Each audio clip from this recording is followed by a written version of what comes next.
Good morning बंधुरा welcome to my channel संचितार संचय। आज के आमी चले एसेছি आबार एक नतून भिडियो निये तोमादेर काछे। आशा करी तोमरा भालो आछो, आमिओ भालो आछि।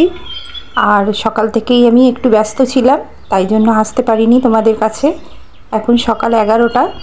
आमी सकाल थेके रान्ना करछिलाम मेयेर जोन्नो, कारण मेयेर आजके लास्ट परीक्षा, ओ परीक्षा दिते जाबे। किन्तु जानो तो बाइरे भीषण बृष्टि हच्छे। सकाल থেকে আমি অনেকটাই কাজে গিয়ে নিয়েছি। টমেটো বেটে নিয়েছি, মাছের ঝাল করব। আর তোমার ভাতটা ওকে আগে দিয়ে দিই, কারণ ওর আজকে দুপুর থেকে পরীক্ষা, 2টো থেকে। তাড়াতাড়ি করে ভাতটা ওকে না দিলে ওর আবার দেরি হয়ে যাবে। তা ও বলল যে মা ট্রেনের টাইম যা আছে তার থেকে ও 2 ঘন্টা আগেই রেডি হয়ে নিচ্ছে। কারণ এখান থেকে জানো তো আমাদের ভীষণ অটোর সমস্যা। ট্রেনের টাইমে না একদম অটো পাওয়া যায় না বাড়ির কাছ থেকে। তা বললো যে মা আমার দেরি হয়ে যাবে, তুমি একটু আমাকে খাইয়ে দেবে। তাহলে ঠিক আছে খাইয়ে দিই, খাইয়ে দিলে তাড়াতাড়ি হয়ে যাবে। আর যদি ভাত নিয়ে বসে তাহলে আর ওর খাওয়াও হবে না, কিছুই না। তো আমি সবটা রেডি করে দিয়ে ওকে খাইয়ে টাইয়ে দিয়ে ও রেডি হয়ে গেল এবার চলে যাবার জন্য। কিন্তু এত বৃষ্টি হচ্ছে, ওর বাবাকে বললাম একটুখানি ছাতায় করে ওকে গাড়িতে তুলে দিয়ে আসতে, না হলে পুরো ভিজে যাবে। আর ছাতাটা যদি ভিজে যায় তাহলে ক্লাসরুমে তো আর মিলতে পারবে না, কোথায় কি হয়ে যাবে। সেই কারণে বললাম যে তুমি যাও, ওকে গিয়ে আগে গাড়িতে তুলে দিয়ে এসো। তাই এর ফাঁকেই আমি তরকারি বসিয়ে দিয়েছিলাম, ঝিঙে আলুর তরকারি। আর মাছও ভেজে নিয়েছি কিছুটা, কিন্তু পুরোটা হয়নি। তাই এইবারে মাছের ঝালটা করে নিলাম। আর আজকে একটু টমেটোটা বেটে করছি, কারণ এখন এই টমেটোগুলো এমন বিচ্ছিরি না যে একদম সিদ্ধ হতে চায় না। মাছের ঝাল করে নিলাম। আর তার সঙ্গে একটুখানি ইলিশ মাছ আছে, ইলিশ মাছটার এই মাছের ঝাল থেকেই বিকেলবেলা তুলে রেখে দেবো কিছুটা। তা ওর বাবা ফিরে আসার সময় আবার দেখি কলা, লেবু সব বোধহয় গাড়ি যাচ্ছিলো, তো সেখান থেকে কিনে নিয়ে এসেছে, সেগুলোকে আবার রেখে দিলাম। আর এদিকে ইলিশ মাছের ঝাল বসিয়ে দিয়েছিলাম। মাছের ঝালটা নাবিয়েই কটা ইলিশ মাছ ছিল সেইটাকে সর্ষে দিয়ে ঝাল করলাম। তাই এই বেলাটা ইলিশ মাছের ঝাল আর ওই কে কীরকম খায় দেখি, সেই অনুযায়ী খাবেক্ষণ। আর ইলিশ মাছের ঝাল হলে আর কিছু লাগে না। আর ওই মাছটা ঝাল করে রেখে দিলাম, বিকেলবেলা আমরা সবাই রুটি খেয়ে নেব ওই দিয়ে। আমাদের মাছের ঝাল দিয়ে রুটি খেতে খুব ভালো লাগে জানো তো। কিন্তু মাছের ঝাল দিয়ে না মাছ আমার একদমই ভাতে ভালো লাগে না খেতে, এত বাজে লাগে খেতে। যাই হোক, ওরা তো পছন্দ করে, তাই জন্য একসঙ্গেই মাছের ঝালটা করে নিলাম। তাহলে বিকেলটা আমি একটু ফ্রি হয়ে যাব। আর বিকেলবেলা মাছের ঝালটা একটুখানি খালি গরম করে নেব, তাহলে আমার বিকেলটা অনেকটা সময়টা আমার হাতে বেরিয়ে যাবে। তো মাছের ঝালটা করে নিয়ে আর রান্না তো সব হয়েই গেছে প্রায়। আমি এবারে গ্যাসটা মুছে বেরিয়ে যাব রান্নাঘর থেকে। আর ও চলে যাবার পর টেবিলটা একটুখানি পরিষ্কার করে নিলাম। নিয়ে আমার অনেক দিন থেকে এই একটা মা সরস্বতীর মূর্তি ছিল জানো তো, এইটা আমার শোকেসে রাখা ছিল। এই মূর্তিটাকে না আমার ভীষণ ভালো লাগে, আর যেন মনে হয় মা স্বয়ং বসে আছেন।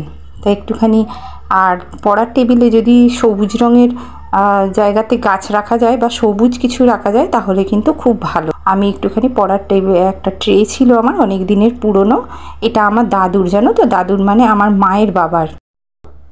আমি মানি প্ল্যান্টটা জানো যে বোতল কেটে বসিয়েছি, কিন্তু বোতলে মানি প্ল্যান্ট শুধু জল দিলেও হয়, কিন্তু আমি জল দিইনি, আমি দিয়েছি বালি আর তার সঙ্গে একটু জল দিয়েছি। কেন বলো তো, তাহলে যদি জল দিলে কি হবে, হঠাৎ করে যদি ধাক্কা লাগে বা কিছু হয় তাহলে ওটা পড়ে যেতে পারে, কিন্তু বালি দিলে ওটা ভারী হয়ে থাকবে।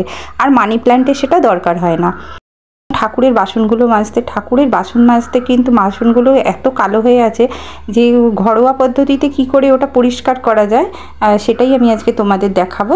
এর জন্য তোমাদের আমার সঙ্গে বাইরে যেতে হবে।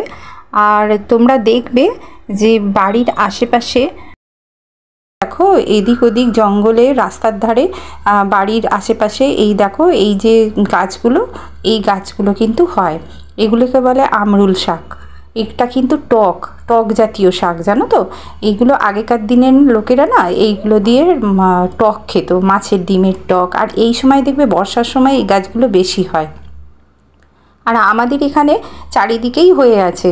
আর আমি কি করি বলো তো, ঠাকুরের বাসন মাজার সময় এই আমরুল শাক দিয়ে মাজি, একদম না চকচকে পরিষ্কার হয়। তোমার 1 পয়সা খরচাও হবে না, কোনো কিছুই হবে না। বিনা খরচায় তুমি বাড়িতে বসেই এটা পরিষ্কার করতে পারবে। তা আমি আমরুল শাক তুলে নিয়ে এলাম, আর বাসনগুলো অনেক দিন থেকেই ভালো করে মাজা হয়নি, শুধু এমনি সাবান দিয়ে ধুই। সেইটাকে আমি একটুখানি সাবান নিলাম, ভিমবার নিলাম একটুখানি, আর তার সঙ্গে ওইটাকে মিশিয়ে মাজবো। দেখবে কি সুন্দর পরিষ্কার হয়ে যাবে। কোনো খরচাই তোমার হবে না, খালি একটু তোমাকে চেপে মাজতে হবে, এই যা। তা কোনো কিছু যদি চেপে না মাজো বা পরিষ্কার করো তাহলে তো সেটা তো ভালো করে পরিষ্কার কি করে হবে বলো? পিতল কাঁসার জিনিস একটু চেপেই মাজতে হয়। তা আমি দেখলাম বেশ সুন্দর পরিষ্কার হয়ে যাচ্ছে, তাই আমি একটু হাতে সময় পেয়েছি যেহেতু আমি এই বাসনগুলোকেও কিন্তু ভালো করে মেজে নিলাম। জানো, যদি তোমাদের আশেপাশে দেখবে এই গাছগুলো হয়ে থাকে, এই আমরুল শাকগুলো, এইগুলো না খুব টক হয়। আর বাড়িতে যদি ভালো জায়গায় হয়, যেখানে সেখানে হয়তো এগুলো সেই জন্য খাওয়া যায় না, কিন্তু একটু যদি ভালো জায়গায় নিয়ে গিয়ে বসানো যায়, বা বাড়িতে যদি একটা কোনো টাবে বসানো যায় বা কিছু, তোমাদের ধরো হঠাৎ করে টক খেতে ইচ্ছা হলো, তখন কিন্তু এই শাক দিয়ে কিন্তু তুমি অনায়াসে টক করতে পারো। জানো, খুব ভালো লাগে। জানো তো, আমাদের সারদা মা এই আমরুল শাকের টক খেতে খুব ভালোবাসতেন। আর মায়ের মুখে যখনই অরুচি হতো, মা কিন্তু এই আমরুল শাকের টক খেতেন। তো দেখো কি সুন্দর পরিষ্কার হয়ে যাচ্ছে, ঝকঝক করছে একদম বাসনগুলো, কীরকম ছিল আর কীরকম পরিষ্কার হয়ে যাচ্ছে। তা আমি একটু চেপে চেপেই মাজলাম, কারণ আমি কিন্তু এতে কোনো টক জাতীয় কিচ্ছু নিইনি, আর নুটিও কিন্তু নিইনি। আমি ওই শাকটাকেই নুটি করেছি। দেখো, নিয়ে একটু সাবান্নতে খালি দিয়েছি, কারণ সাবান দিলে একটু পরিষ্কার হবে সেই জন্য। জানো তো, ছোটোবেলায় না আমার দিদা টক করতো, আর খেতে কি ভালো লাগে। অবশ্য বেশি দিন খেতে পাইনি। কি সুন্দর পরিষ্কার হয়ে যাবে। এবার আমি ধুয়ে তোমাদের দেখিয়ে দেবো যে কীরকম পরিষ্কার হচ্ছে। তো এবারে জলে ভালো করে ধুয়ে নিলাম ওইগুলো, আর দেখো কিরম গ্লেজ হচ্ছে, খুব সুন্দর পরিষ্কার হয়েছে। এইরকম পরিষ্কার বাসনে না ঠাকুরকে খেতে দিতেও খুব ভালো লাগে। জানো তো, ভীষণ ভালো লাগে ঠাকুরকে খেতে দিতে। যেন মনে হয় নিজেরা রোজ বাসন মাজি, রোজ ধুই, রোজ কিছু, আর ঠাকুরের বাসনগুলো এরকম কালো, কিন্তু কি করব বলো, প্রতিদিন তো আর এরমভাবে মাজা হয় না, ওই 2 দিন 3 দিন ছাড়া ছাড়া মাজি। আর আমার একটু সুবিধা আছে, আমাদের আশেপাশে এই গাছগুলো আছে। তোমাদের যাদের আশেপাশে এই গাছটা আছে, তারা তুলে কিন্তু অ্যাপ্লাই করতে পারো, দেখবে ভালোই হবে। তো ভিডিওটা দেখতে দেখতে একদম শেষ পর্যায়ের দিকেই চলে এসেছি। আজকে আমার ভিডিওটা তোমাদের কেমন লাগলো, তোমরা যদি আমাকে একটু কমেন্ট করে জানাও, বা আমাকে যদি একটু লাইক করো, তাহলে আমার কিন্তু ভালোই লাগবে। কারণ লাইক দিলে কি হয় জানো তো, যেন মনে হয় যে আমার কথাগুলো শুনেছে কেউ, আমার ভিডিওটা তার পছন্দ হয়েছে, তার সেই পর্যন্ত পৌঁছেছে, ভীষণই ভালো লাগে। আবার নতুন ভিডিও করতে ইচ্ছা হয় জানো। আর যদি কেউ লাইক না দাও তাহলে একটু মনে মনে দুঃখই হয়। সেটা আর কি বলবো, সেটা তোমরা যারা ভিডিও করো তোমরা সেটা বুঝতেই পারো, যে লাইক না দিলে না ভীষণ মনটা খারাপ লাগে জানো।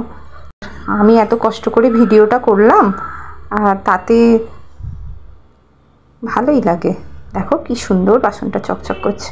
যাই হোক, এই তাড়াতাড়ি করে আমার সমস্ত কাজ যখন হয়ে গেল, তখন হাতে তো অনেকটা সময় পেয়েছি।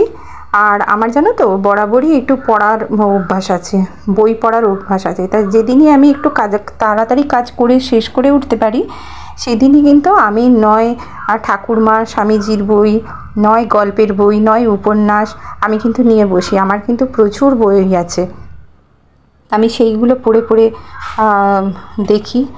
কি করব, সময়টা তো কাটাতে হবে। তো ভিডিওটা আর বড় করব না আজকের মতো এইটুকুনি। ফিরে আসছি পরের ভিডিওয়ে। টাটা।